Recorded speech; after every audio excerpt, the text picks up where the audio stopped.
지난 리버풀과의 경기에서 토트넘에서 가장 좋았던 선수는 당연하게도 킨스키 골키퍼가 아닐까 싶은데, 킨스키 골키퍼가 이적하자마자 첫 번째 경기, 심지어 리그컵 4강 1차전 리버풀과의 아주 중요한 매치에서 선발로 나와서 최고의 경기력을 보여줬어요. 특히나 이 경기에서 인상적이었던 것은 킨스키 골키퍼가 발밑이 좋은 골키퍼라는 거죠. 그리고 포스테코글루 감독이 경기가 끝나자마자 어떤 이야기를 했냐면, 킨스키 골키퍼가 환상적이다, 그리고 랑게 디렉터에게 감사의 말씀을 드립니다. 왜냐하면 우리의 스타일에 맞는 축구 선수를 찾고 있었고 그 골키퍼를 랑게 디렉터가 찾아줬습니다. 그러니까 이 뜻은 본인의 축구를 구현하기 위해서 후방에서 발밑이 좋은 골키퍼가 필요하다라는 거였는데, 그 발밑이 좋은 골키퍼가 이번에 영입된 킨스키 골키퍼라는 거죠. 그리고 이 킨스키 골키퍼가 애초에 영입될 때 어떤 이야기가 나왔었냐면, 비카리오 골키퍼의 백업 자원이 아니라 비카리오 골키퍼와 경쟁할 수 있을 만큼의 실력을 갖춘 발밑이 좋은 골키퍼다 라는 소개가 있었어요. 그리고 이런 것을 뒷받침하는 게 킨스키 골키퍼의 데이터거든요. 이게 킨스키 골키퍼가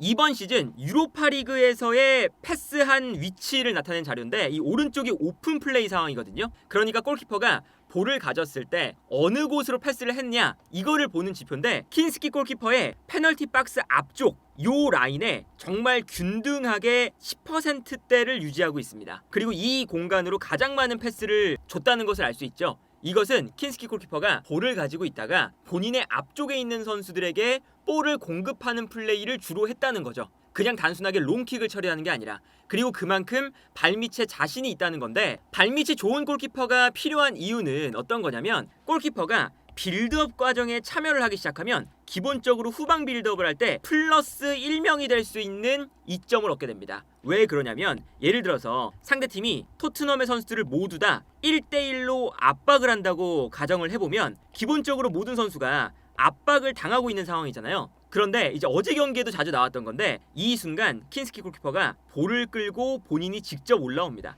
그러면서 센터백들이 약간 좌우로 물러나게 되죠. 그리고 윙백들도 올라가게 되고요. 그러면 여기서 이제 어떤 현상이 발생을 하냐, 후방 빌드업 과정에서 플러스 1명이 된 거예요. 그리고 이때 상대 공격수가 골키퍼를 압박하기 시작하면 비어있는 공간이 나오니까, 이때 킨스키가 옆에 있는 선수에게 패스를 보내주면서 탈압박이 될 수가 있는 거고요. 다르게 생각을 해보면, 예를 들어서 상대편 골키퍼도 있지 않느냐 라고 하면, 사실 이거는 대치가 안 되는 게, 골키퍼가 상대팀 공격수를 압박하는 이런 식으로 11대 11을 만들 수가 없으니까, 후방 빌드업을 할 때는 상대팀 골키퍼를 제외한 나머지 10명의 필드 플레이어가 전방 압박을 하는 거거든요. 그리고 여기서 볼을 잘 다루는 킨스키 골키퍼가 있다는 게 기본적으로 토트넘에게는 아주 큰 이점이 됐습니다. 그래서 예를 들면 이런 장면이에요. 이 장면 보면 리버풀의 선수들이 앞쪽에 있는 비수마, 그리고 드라구신, 그리고 살라가 아치그레이, 요 앞쪽에 있는 센터백들을 모두 압박을 하고 있었어요. 근데 여기서 왼쪽에 있었던 조타가, 킨스키 골키퍼가 계속 볼을 가지고 멈칫멈칫하고 있으니까 순간적으로 가운데로 들어와서 압박을 하기 시작합니다. 그렇게 되면 아무래도 드라구신 쪽에서 공간이 나는 거잖아요. 이것을 이용해서 탈압박을 하게 되는데, 여기서 킨스키 골키퍼가 최초에 앞쪽에서 내려오고 있는 쿨루셉스키에게 패스를 보내줍니다. 그러면 쿨루셉스키가 내려와서 볼을 받아주고, 여기서 킨스키의 볼을 받은 다음에 올라오고 있는 드라구신에게 패스를 건네주면서 탈압박이 되는 거죠. 조타가 아까 골키퍼를 압박하고 다시금 이제 드라구신을 압박을 해야 되는 상황이기 때문에, 이 돌아오는 과정에서 드라구신을 확실하게 압박을 못할 수밖에 없어요. 요런 이제 수적인 우위가 킨스키 골키퍼의 발밑 때문에 발생을 하기 시작을 한다. 이 장면도 마찬가지입니다. 이 장면도 보면 여기서 살라가 측면에 있다가 가운데로 들어와서 킨스키를 압박을 하려고 움직이는데, 그 순간 스펜스가 비어있는 공간으로 움직이니까 그 공간으로 킨스키가 패스를 보내줍니다. 근데 이 패스도 이제 어떤 거냐면, 이제 비카리오 골키퍼라던가 뭐 포스터 골키퍼라던가 아니면 뭐 더 과거의 요리스 골키퍼라던가,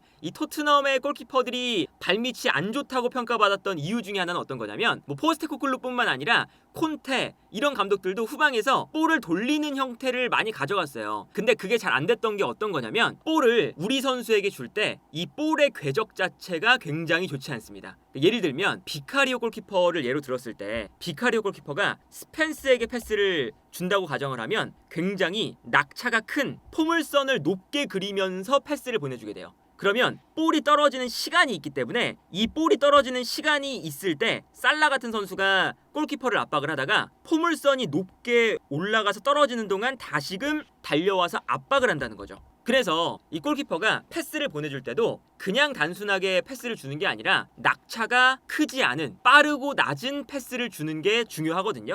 그런데 여기서 킨스키 골키퍼의 궤적 자체가 굉장히 아주 긍정적입니다. 여기서 높게 차오르는 게 아니라 아주 딱 머리만 지나쳐서 스펜스에게 넘어갈 수 있도록 낮고 빠른 궤적의 패스를 보내줘요. 그러다 보니까 달려나가는 스펜스가 볼을 잡았을 때 살라가 앞으로 나갔다가 돌아오는 요 속도보다 빠르게 킨스키 골키퍼의 패스가 스펜스에게 도달을 하는 거죠. 그래서 보통은 발밑이 좋다고 평가받는 골키퍼들, 뭐 노이어, 알리송, 에데르송 이런 이제 킥이 좋은 골키퍼들 있잖아요. 오나나도 마찬가지고 이 선수들의 킥을 보면 절대 완만하게 떨어지는 볼이 없고 정말 직선적으로 쭉 나가는 패스를 볼 수가 있거든요. 그리고 땅볼 패스 같은 경우에도 예를 들어서 포스터 골키퍼가 지난 카라바오컵 8강전에서 실수가 나왔던 게 어떤 거냐면 움직임 자체가 약간 굼뜨고 그리고 패스를 주는 타이밍이 좀 늦죠. 예를 들면 여기서 패스를 받았어요. 포스터 골키퍼가. 그 다음에 포스터가 반대편을 바라보면서 패스를 줍니다. 근데 이미 옆에서 브루노 페르난데스가 압박을 들어가고 있었는데 패스가 빠르게 나가지 않고 한번 멈칫한 다음에 패스를 주니까 이미 브루노 페르난데스가 드라구신에게 접근을 한 상태였죠. 그래서 포스터 골키퍼가 패스를 주는 순간 이미 브루노 페르난데스가 달려가면서 여기서 볼을 끊어냅니다. 이런 것 자체도 일단은 킨스키 골키퍼와 그리고 다른 이 토트넘의 골키퍼들과의 가장 큰 차이점 중에 하나다. 그래서 우리 선수가 볼을 받기 편하게 준다는 것 자체가 일단 발밑이 좋다는 것을 지난 경기에서 확실하게 증명을 했었고요. 그리고 여기에 더해서 지난 경기에서 이 킨스키 골키퍼가 이 궤적 자체가 굉장히 빠르고 직선적이다라는 것은 볼을 잡았을 때 아무래도 토트넘의 선수들이 후방 빌드업을 위해서 내려오잖아요. 내려오면 상대 수비가 압박을 할 때는 앞으로 끌려 나옵니다. 그럼 끌려 나오는 순간 뛰어나가는 선수, 특히나 손흥민에게 달려나가는 공간으로 빠르게 패스가 들어간다는 거죠. 요 롱패스가 지난 경기에 자주 나왔어요. 그리고 이 롱패스도 손흥민 선수가 뛰어갈 때 볼이 완만하게 이렇게 떨어지면 당연히 손흥민은 이미 도착을 했는데 볼이 오는 시간이 걸려서 수비수가 따라와서 이 볼을 끊어낼 때가 많죠. 그런데 킨스키 골키퍼의 패스가 워낙에 직선적이고 빠르기 때문에 손흥민 선수가 다른 선수보다 빨리 출발을 할 수 있다면 이 타이밍에 맞춰서 상대가 달라붙기 전에 패스가 도달을 하는 아주 좋은 패스가 들어갔거든요. 그래서 예를 들어서 이런 장면입니다. 이 장면을 보면 킨스키 골키퍼가 볼을 가지고 있어요. 그리고 상대 선수들이 본인을 향해서 압박을 들어올 때 약간은 기다립니다. 그러니까 이게 어쨌든 골키퍼가 한 명의 플러스가 되어 있는 상황에서 그냥 앞으로 건네주는 게 아니라 볼에 자신감이 있으니까 가지고 있다가 상대가 본인에게 가까이 올 때까지 기다렸다가 볼을 방출을 하는 거거든요. 근데 여기서 상대가 어느 정도 올라오니까 과감하게 볼을 앞으로 뻥 찹니다. 근데 이 볼이 낮고 빠르게 움직이는데 그 순간 상대의 수비 라인이 올라올 때 뒷공간으로 뛰어들어가는 손흥민에게 킨스키의 롱패스가 아주 빠르게 도달을 해요. 여기서 이제 손흥민 선수가 볼 터치가 안 되긴 했지만 아주 좋은 패스가 손흥민에게 넘어가는 장면이었죠. 다른 장면도 보면 이 장면도 마찬가지죠. 이 장면도 킨스키가 볼을 가지고 있다가 상대 수비가 라인을 올려서 달려나오기 시작을 하니까 이 모습을 보고 상대가 올라왔다는 판단이 들 때 앞으로 뻥 찹니다. 그리고 이 볼이 낮고 빠르게 움직이면서 이 장면에서는 리버풀의 수비 라인이 어느 정도 압박을 위해서 올라올 때 뒷공간으로 뛰어들어가는 손흥민에게 패스가 딱 들어가는 거거든요. 근데 이 패스가 궤적이 아주 낮고 빨라서 뛰어들어가는 손흥민의 발 앞으로 떨어집니다. 그래서 엔도와의 경합에서 손흥민 선수가 승리를 하고 물론 여기서 이제 반다이크가 빠르게 커버를 들어왔지만 볼을 받아서 한 번에 솔랑키에게 떨어뜨려주는 패스가 나와요. 그러면 킨스키가 손흥민에게, 손흥민이 솔랑키에게 단 한 번의 패스만으로 토트넘은 이만큼을 전진을 한 거죠. 그러니까 이 롱패스 능력이 갖추고 있는 골키퍼들을 가진 팀이 얻는 이점은 이렇게 볼을 가지고 있다가 우리가 후방에서 정말 3m, 5m 이렇게 조금 전진하는 게 아니라 한 번의 패스로 상대의 페널티 박스 근처까지 볼을 전개를 할 수 있다 라는 거거든요. 그리고 이제 경기를 보면 토트넘에서 이전에 나오지 않았던 플레이들이 나와요. 예를 들면 이런 장면, 이 장면도 보면 킨스키가 올라오면서 센터백 사이 공간으로 들어갑니다. 그래서 요 라인 사이로 이제 들어가서 3백처럼 만들어요. 그러면 이제 어떤 이점이 있냐? 일단은 뭐 플러스 1명이 된다라는 것도 있지만 센터백들이 좌우로 퍼지면서 좌우에 있는 풀백들도 올라갈 수가 있습니다.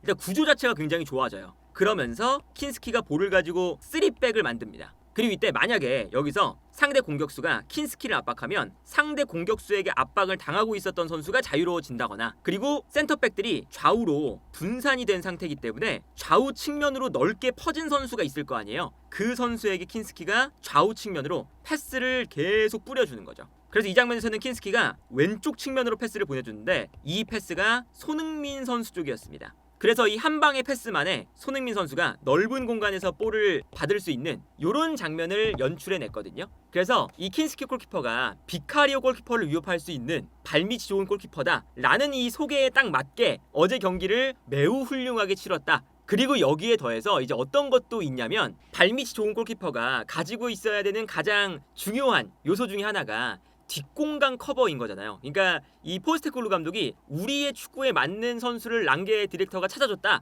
이 표현을 쓴 게 왜 썼냐면, 토트넘이 라인을 올렸을 때도 좀 생각을 해야 되니까, 라인을 올렸을 때 뒷공간을 언제나 반더벤, 로메로 이런 선수들이 커버할 수는 없잖아요. 수비수들에겐 부담이 가고. 그래서 골키퍼가 나와서 처리를 해야 되는데, 이 튀어나오는 타이밍과 그리고 달려 나와서 볼을 처리하는 이러한 정교한 볼 컨트롤, 이런 것들이 일단 킨스키 골키퍼에서 볼 수 있는 특징이었어요. 그리고 여기에 더해서 이게 안 되니까 사실은 비카리오 골키퍼라던가 포스트 골키퍼가 뒷공간을 커버할 때 불안한 장면들이 많이 나왔었죠. 그리고 그런 장면들이 많이 나오다 보니까 골키퍼도 부상당할 위험성에 빠지기도 하고요. 근데 요켄스키 골키퍼가 나오는 타이밍 자체가 굉장히 좋습니다. 예를 들어서 이 장면 보세요. 이 장면에서 아놀드가 이제 경기 막판에 나왔는데 여기서 뛰어나가는 살라를 봤습니다. 그래서 어제 경기에서 사실 아놀드가 나오자마자 살라의 이 뒷공간 침투가 살아났어요. 그러니까 이게 아놀드가 있고 없고의 아주 큰 차이인 건데, 여기서 아놀드의 패스가 딱 들어가니까 살라가 좋은 공간을 향해서 잘 빠져들어갑니다.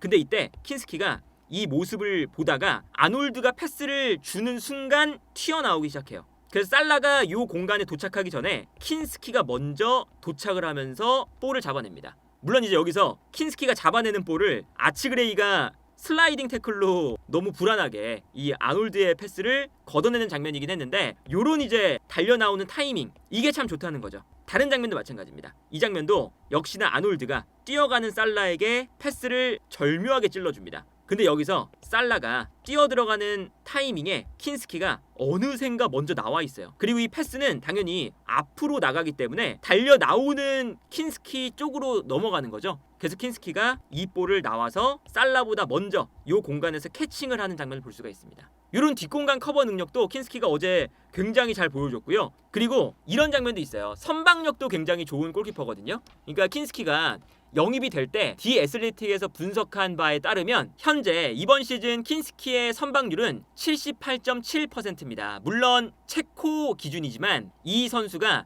78.7%의 선방률을 보여준 건 정말 좋은 골키퍼라는 뜻이고, 프리미어리그 골키퍼들은 현재 78.7%를 넘는 선수가 없습니다 였거든요. 근데 어제 장면을 보면 선방 능력도 굉장히 좋습니다. 이 장면을 보면요, 살라가 측면에서 볼을 받았는데, 물론 살라가 어제 스펜스에게 많이 막혔는데 이런 한방 능력은 계속 보여줬거든요. 가운데에서 뛰어들어가는 누네스, 그리고 그 모습을 본 살라가 여기서 아주 날카로운 스루 패스를 찔러줍니다. 이 찬스 메이킹이 아주 절묘하게 됐죠. 그래서 살라의 패스 한 방에 누네스가 결정적인 공간에서 찬스를 맞이해요. 근데 여기서 킨스키가 각도를 줄이기 위해서 나옵니다. 아주 이 반경이 넓어요. 그래서 각도를 이 공간에서 줄여버리니까 누네스가 볼을 잡았을 때 이미 킨스키가 가까워진 상태죠. 그러다 보니까 기본적으로 골키퍼가 가까워지면 골대를 가리게 되니까 슈팅할 수 있는 공간 자체가 적어지는 거잖아요. 그래서 이 각도를 줄이는 걸 잘하는 골키퍼들이 있는 건데, 킨스키가 이렇게 확실하게 나와서 각도를 줄여버리니까 이 누네스의 관점으로 봤을 때는 슈팅할 수 있는 공간 자체가 많이 없는 거예요.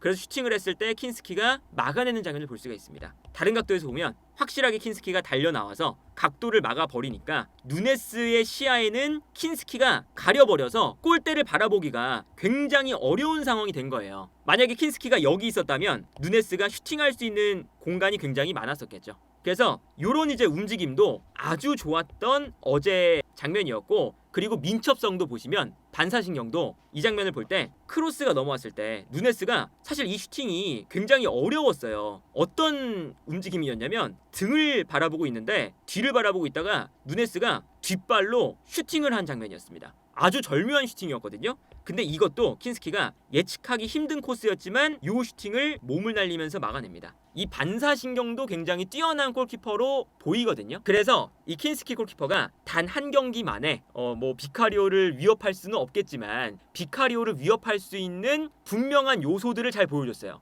선방력 좋은 골키퍼인데 여기에 더해서 발밑까지 갖췄다. 그러니까 선방력이 당연히 좋으면 좋을수록 좋겠지만 예를 들어서 이 토트넘의 축구에서는 비카리오가 10번 중에 9번을 막는다 라고 했을 때 킨스키가 10번 중에 한 8, 7번 정도를 막는 골키퍼인데 발밑이 좋다 하면 포스테코글루 감독은 킨스키를 선택할 가능성이 좀 높아요. 왜냐하면 이 비카리오 골키퍼가 있을 때는 발밑이 좀 불안하다 보니까 토트넘이 경기를 주도하는 데 좀 문제가 있었습니다. 그래서 볼을 가지고 있다가 후방 빌드업 과정에서 뺏겨서 다시 비카리오가 선방을 하는 그런 장면도 있었고, 비카리오 골키퍼가 발밑이 안 좋아서 공격권을 내주니까 거기서부터 이제 상대팀이 계속 공격권을 가지고 공격을 하다가 실점을 하는 이런 장면도 이제 빈번했었거든요. 그래서 길게 봤을 때는 킨스키 골키퍼가 발밑이 좋아서 토트넘이 볼 소유를 안정적으로 유지하는 게 실점을 당할 확률도 줄어들고 그리고 위기 상황을 맞이할 가능성도 줄어드는 거거든요. 그러니까 여러모로 일단 킨스키 골키퍼가 지난 경기 정말 최고의 모습,